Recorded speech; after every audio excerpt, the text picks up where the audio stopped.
સોસાયટીના તમામ ભાઈઓ બહેનો અને બાળકોએ ઉત્સાહપૂર્વક ભાગ લીધો હતો અને 9મા નોરતે મન મૂકીને ગરબે ઘૂમ્યા હતા। નવરાત્રિ પર્વમાં સુરતીઓ અને ગરબા ખાસ માનવામાં આવી રહ્યા છે અને ગરબા ભારતીય સંસ્કૃતિની પરંપરાગત રીતે ઓળખાય છે અને માતાજીનો રાજીપો મેળવવા માટેના તમામ પ્રયત્નો ભક્તો દ્વારા કરવામાં આવે છે। ત્યારે સુરતના કતારગામ વિસ્તારમાં હરિહરિ યુવક મંડળ દ્વારા નિષ્ઠાથી કાર્યક્રમ પાર પાડવા માટેના પ્રયત્ન કરવામાં આવ્યા હતા। આ કાર્યક્રમમાં સોસાયટીના પ્રમુખ અને કમિટીના સભ્યો અને કતારગામ વિસ્તારના સામાજિક કાર્યકર્તા એવા કલ્પેશભાઈ હરજીવનભાઈ વરિયા, જીતેન્દ્રભાઈ ડાયાભાઈ કલસરિયા, કલ્પેશભાઈ દેવગણિયા તથા મુકેશભાઈ વરિયા અને દીપકભાઈ કનુભાઈ વરિયા તથા નરેશભાઈ અને નયનભાઈ ઉપસ્થિત રહ્યા હતા અને સહભાગી બન્યા હતા તથા લોકોને પણ અપીલ કરી હતી કે નવરાત્રિના પર્વમાં શેરી ગરબામાં એકતા વધે, દર વર્ષે સોસાયટીમાં જ લોકો શેરીની અંદર ગરબા રમે એવી અપીલ કરાઈ હતી। રિપોર્ટર લલિતભાઈ કલસરિયા, આઝાદ મીડિયા લાઈવ, સુરત।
આજે સોસાયટીના માધ્યમથી નવરાત્રિ મંદિરના માધ્યમથી જણાવું છું કે સોસાયટીમાં ઘણા સમયથી શેરી ગરબાનું આયોજન ખૂબ સરસ રીતે થાય છે અને સોસાયટીના બહેન દીકરીઓ ખૂબ ઉત્સાહથી ભાગ લે છે અને આ કાર્યક્રમની અંદર સોસાયટીની અંદર એકતા અખંડિત જળવાઈ રહી છે અને કોરોના મહામારી બાદ જે ઉત્સાહ જોવા મળી રહ્યો છે આ કાર્યક્રમની અંદર જે ઉત્સાહ એકદમ અનેરો છે અને આ કાર્યક્રમના આયોજક જેમાં સોસાયટીના યુવાનો છે, જેમાં કલ્પેશભાઈ, મહેશભાઈ, દીપકભાઈ, નરેશભાઈ, નયનભાઈ, જે સર્વેનો ખરેખર દિલથી આભાર માનું છું।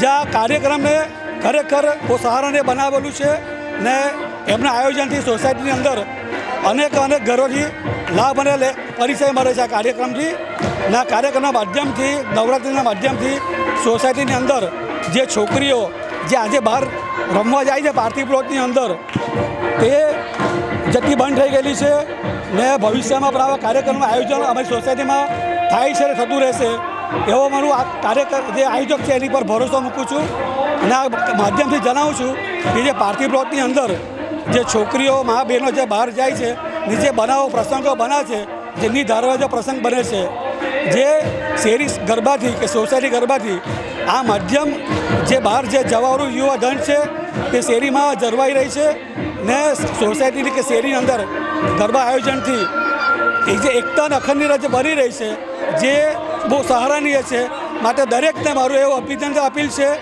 કે શેરી મોહલ્લામાં સોસાયટીમાં શેરી ગરબા આયોજન કરો નહીં થતું હોય તો ભવિષ્યમાં કરો ને જે શરૂ છે તે ચાલુ રાખજો. Thank you. અહીંયા છેલ્લા ઘણા વર્ષોથી નવરાત્રિનું આયોજન થાય છે જે ખૂબ સરસ રીતે આયોજન કરવામાં આવે છે અને ક્યારે પણ કોઈ પણ જાતના વાદ વિવાદ થતા નથી. દરેક સોસાયટીના સભ્યો હાજર રહે, પ્રમુખ, ઉપપ્રમુખ, સેક્રેટરી અને પૂર્વ પ્રમુખ બધા જ હાજર રહીને સુંદર રીતે કાર્ય પાર પાડવામાં આવે. જય માતા. નમસ્કાર, હું પ્રચેતા ગાંધી હરિહરી સોસાયટીમાં વસું છું. 26 વર્ષથી રહું છું અને ઘણા વર્ષથી ખૂબ જ સરસ શેરી ગરબાનું આયોજન કરવામાં આવે છે સોસાયટીમાં, જેને કારણે અમારી બહેન દીકરીઓ ખૂબ જ સેફ રહી છે. તો હું બધાને નમ્ર વિનંતી કરીશ કે હવેથી શેરી ગરબાને પ્રોત્સાહન આપે અને એનું આયોજન કરવામાં મદદ કરે, જેને કારણે જે પાર્ટી પ્લોટમાં જે બહેનો અને દીકરીઓની સેફટી જળવાતી નથી તે જળવાઈ રહે. એટલા માટે હું ખાસ નમ્ર વિનંતી કરીશ કે શેરી ગરબાનું આયોજન કરે એમાં દરેક વ્યક્તિ પોતાનો સાથ સહકાર આપે. Thank you. જય માતાજી.